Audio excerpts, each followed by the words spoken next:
இப்போது புதிய அறிமுகம் ஆச்சி ஹோட்டல் சாம்பார் 50 கிராம் ரூபாய் 20 மட்டுமே. தமிழ்நாட்டின் வளர்ச்சி பயணத்தில் ஒருவரையும் பின்தங்க விட மாட்டோம். வெல்வோம் ஒன்றாக. டான் பிக்சர்ஸ் ஆகாஷ் பாஸ்கரன் தயாரிப்பில் சுதா கங்குரா இயக்கத்தில் சிவகார்த்திகேயன், ரவி மோகன், அதர்வா, ஸ்ரீலீலா நடிக்கும் பராசக்தி ஜனவரி 10 முதல் திரையரங்குகளில். ஆனால் பொதுவாக நம்ம நினைப்போம் சார், நிறைய பேர் தீவிரவாதி இருக்காங்க, ஏன்னா நம்ம எல்லா குன்லையும் எல்லா கடகடகளும் நம்ம அடிச்சிட்டோம்னா ஏதோ ஒரு புல்லெட்டு போய் அடிச்சிடும் அப்படின்னு. இந்த கான்செப்டை கொண்டு போகிறதுனால தான் நிறைய என்ன ஆகுது, புல்லட் வீணாகிறத விட அப்பாவி மக்கள் ஆகுறாங்க. எய்ம்டு ஃபயர் கன்ஃபார்ம் ஆனதுக்கு அப்புறம் தான் நம்ம என்ன செய்யணும், ஃபயர் ஓட்டணும். பொதுவாக இன்ஃபென்ட்ரியாக இருக்கட்டும், ராஷ்ட் ரைஃபிளாக இருக்கட்டும், அசாம் ரைஃபிளாக இருக்கட்டும், நாங்கள் எங்கள் ட்ரூப்ஸ்க்கு எப்போவுமே என்ன சொல்லுவோம்னா, ஏக் கோலி ஏக் துஷ்மன். ஏக் கோலி ஏக் துஷ்மன்னா 1 bullet 1 enemy.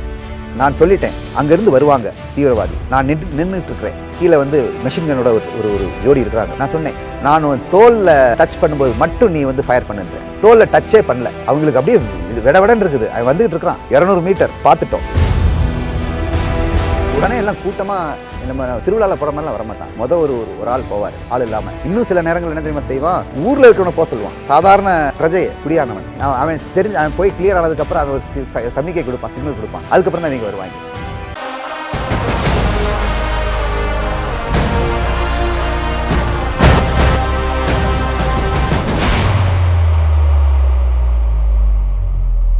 சார், அப்புறம் நம்ம இராணுவத்தை நினச்சாலே என்ன இன்னொரு நினப்பு பேரலாக வரும் அப்படின்னா, ஹாலிவுட் படங்கள் வரும் சார். குறிப்பாக இந்த பிளாக் ஹாக் டவுன், அப்போ இந்த ரேம்போ 1, 2, 3 இந்த மாதிரியான படங்கள்லாம் சரன்னு எடுத்து சுட்டுக்கிட்டே இருப்பாங்க.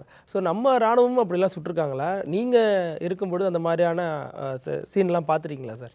அதாவது நம்ம யுஎஸ் மிலிட்ரி ப்ரமோஷன்ஸ் படங்களாகக்கூடிய ஹாலிவுட் படங்கள் வந்து அது காட்டுறது அதாவது இன்டிஸ்கிரிமினேட்லி ஃபயரிங், ஸ்ப்ரே ஆஃப் புல்லட், இந்த மாதிரிலாம் பண்ணுறாங்க. எங்களுடைய பர்சனல் எக்ஸ்பீரியன்ஸ், என்னுடைய எக்ஸ்பீரியன்ஸ் ராஷ்ட் ரைஃபிள் பெட்டாலியன் இன் காஷ்மீர் வேலியில் என்னென்னா, நான் என்னுடைய ட்ரூப்ஸ்க்கு எப்போவுமே சொல்லிவிடுவேன், பர்ஸ்ட் மோடில் ஃபயர் பண்ணக்கூடாது அப்படின்னு சொல்லிவிடுவேன். நான் அதாவது ஒவ்வொரு வெப்பன்லேயும் செமி ஆட்டோமேட்டிக் வெப்பன், AK-47 இருக்கட்டும், இன்சாஸ் 5.56 இருக்கட்டும், அதுக்கு முன்னாடி இருந்த 7.62 mm செல்ஃப் லோடிங் ரைஃபிளாக இருக்கட்டும், இதுகள் எல்லாத்துலேயுமே தெர் ஆர் 3 மோட்ஸ். ஒன்று வந்து சேஃப்டி வேல்வை சேஃப்டி கேட்ச் இருக்குல்ல, அதை வந்து சேஃபாக வைக்கலாம், இல்லாட்டி சிங்கிள் ஷாட் எஸ்ஸில் வைக்கலாம், இல்லாட்டி பி அல்லது ஏன். இப்போ இருக்கிறதுல பின்னு வருது, முதல்ல ஏன் வரும், automatic or first mode. So first mode. இப்போ நீங்கள் ஹாலிவுட் படங்களில் பார்க்குறதெல்லாம் ஆட்டோமேட்டிக்கில் வச்சு ஒரு ட்ரிகர் அழுத்தினோம்னா அது வாட்டுக்கு ஸ்ப்ரே ஆஃப் புல்லட் போகும், சரன்னு போகும். அதுதான் பார்த்துருக்கீங்க நீங்கள். ரேம்போலையும் பார்க்கலாம், ஈவன் இது கூட பார்க்கலாம். என்னது பிளாக் ஹாக் டவுன், எஸ், அங்கே மொகாடிஷு அந்த இடத்துல அந்த அந்த அந்த அர்பன் வார்ஃபேர் அதில் நம்ம பார்க்குறோம். பட் இன் இந்தியன் ஆர்மி பொதுவாக இன்ஃபென்ட்ரியாக இருக்கட்டும், ராஷ்ட் ரைஃபிளாக இருக்கட்டும், அசாம் ரைஃபிளாக இருக்கட்டும், ஈவன் அதர்வைஸ் ஆல்சோ சப்போர்ட்டிங் ஆர்ம்ஸாக இருக்கட்டும், அவங்க வந்து நாங்கள் எங்கள் ட்ரூப்ஸ்க்கு எப்போவுமே என்ன சொல்லுவோம்னா, ஏக் கோலி ஏக் துஷ்மன் அப்படிம்போம். ஏக் கோலி ஏக் துஷ்மன்னா 1 bullet 1 enemy. This is not only, அதாவது இது வந்து ஒரு அசாதாரணமான கான்செப்ட். அதை பற்றி டீட்டெயிலாக சொல்கிறேன். ஸோ என்னுடைய எக்ஸ்பீரியன்ஸை பொறுத்தவரையிலும் இப்போ ஒரு 10 பேரை எடுத்துக்கிட்டு நான் வந்து ஒரு ஃபாரஸ்ட் உள்ளுக்கு போகிறேன்.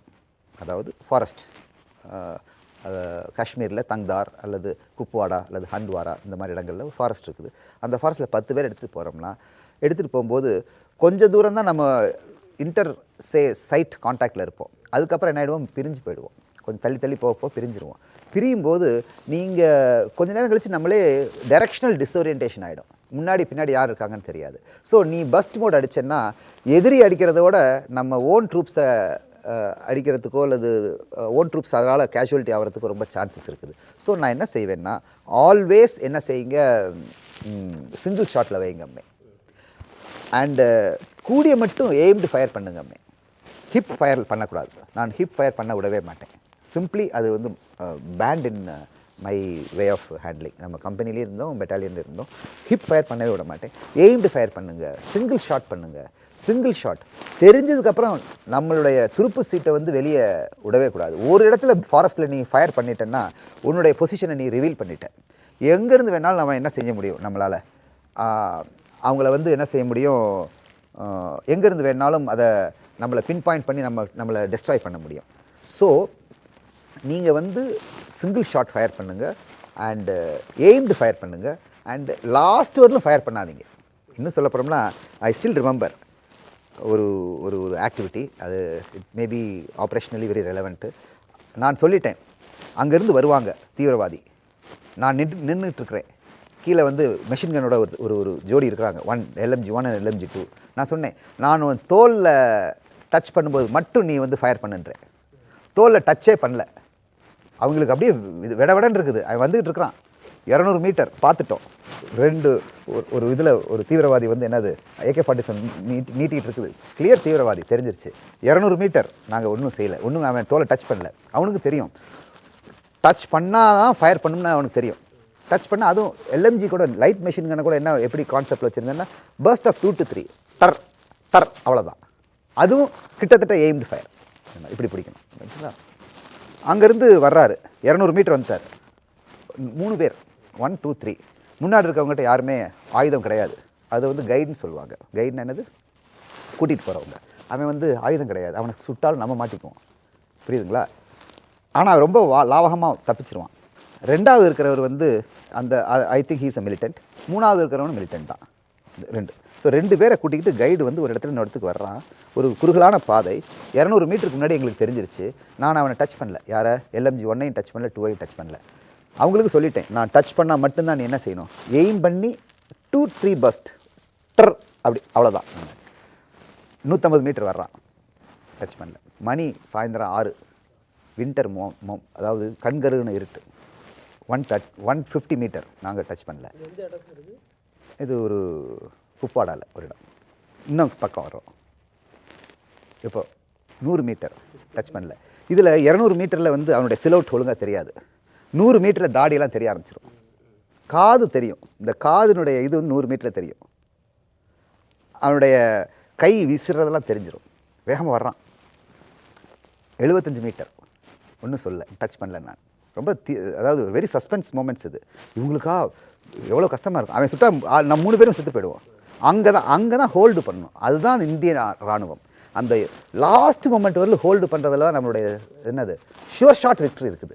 சாதாரண விக்ட்ரியில் ஷுவர் ஷாட் விக்ட்ரி இன்னும் கொண்டு வரோம். கிட்டத்தட்ட 50 மீட்டர் வரும்போது டச் பண்ணேன் அவனை, ஷோல்டரை டக் அடித்தான், விழுந்தான். அப்படியும் பாரு, அந்த முன்னாடி வந்த ஆள் இருந்தால அவன் ரொம்ப ஷார்ப்.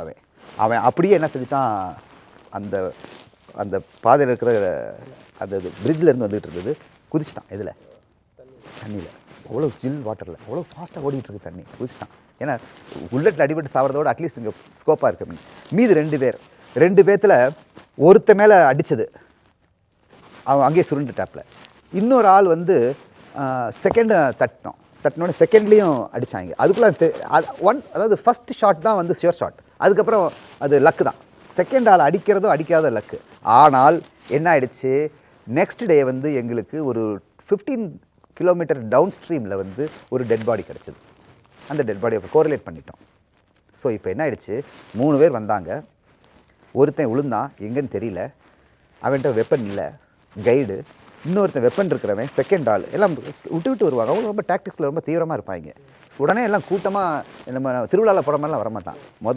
ஒரு ஆள் போவார், ஆள் இல்லாமல். இன்னும் சில நேரங்கள் என்ன தெரியுமா செய்வான், ஊரில் இருக்கிறவனை போக சொல்லுவான். சாதாரண பிரஜையை, குடியானவன், சாதாரண ஒரு பிரஜையை போக சொல்லுவான். அவன் போயிட்டு அவன் போய் கிளியர் ஆனதுக்கப்புறம் அவன் ஒரு சமிக்கை கொடுப்பான், சிக்னல் கொடுப்பான். அதுக்கப்புறம் தான் இவங்க வருவாங்க. அவன் என்ன செய்தான், பயந்துட்டு தவிட்டான். அடுத்த ஆள் வந்து நாங்கள் ஃப்ரேம் பண்ணி க்ளோஸ் பண்ணிட்டோம். இன்னொரு ஆள் அடித்தோம், அவன் தெரித்து கீழே விழுந்துட்டான். பட் அவனை நெக்ஸ்ட் டே கவர் பண்ணிட்டோம். You understood that thing. So this is what is called, சிம்பிளாக இதுக்கு பேர் வந்து ஃபயர் கண்ட்ரோல்ங்கிறது. இந்த ஃபயர் கண்ட்ரோல் எந்த ஆர்மிக்கிட்டையும், எந்த யூனிட்டிக்கிட்டையும், எந்த கம்பெனி, எந்த குழுக்கிட்ட டாப் கிளாஸாக இருக்குதோ அது வந்து வாரில் கட்டாயம் ஜெயிக்கும், தோற்காது. இதுக்கு தான் இந்த ட்ரைனிங் எங்கேருந்து வருதுன்னா, ஏக் கோலி ஏக் துஷ்மன். ஏக் கோலின்னா ஒரு ரவை, ஒரு குண்டு, ஒரு துஷ்மன்னா ஒரு எதிரி.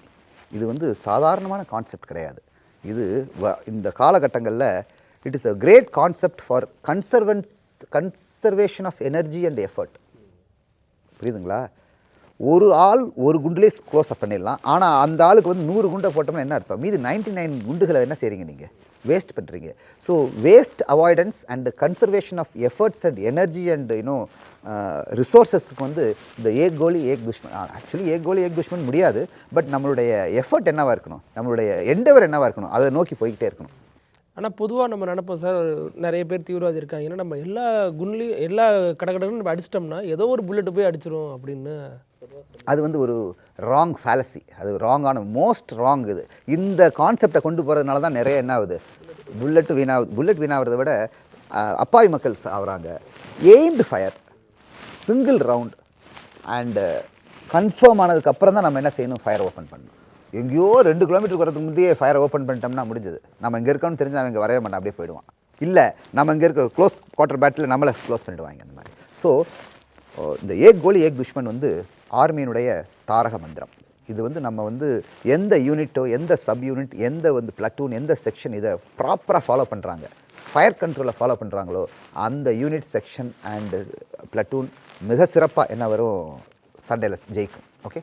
பொதுவாக சினிமா பார்க்குறவங்களுக்கு இருக்கக்கூடிய ஆர்வம், கடகடன்னு சுட்டுட்டா நிறைய பேர் செத்துருவாங்க அப்படின்னு சொல்லப்பட்ட நேரத்தில் ஏக் கோலி ஏக் துஷ்மன் அப்படிங்கிற இந்த ஃபார்முலாவில் தான் ராணுவம் இயங்குதுன்னு ஒரு பெரிய ஒரு விஷயத்தை பகிர்ந்திருக்கீங்க. நேரத்துக்கு கருத்துக்கு ரொம்ப நன்றி சார்.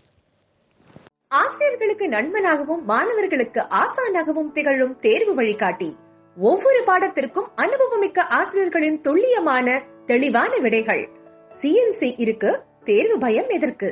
இது தீரன் பப்ளிஷிங் ஹவுஸ் விற்பனை வெளியீடு.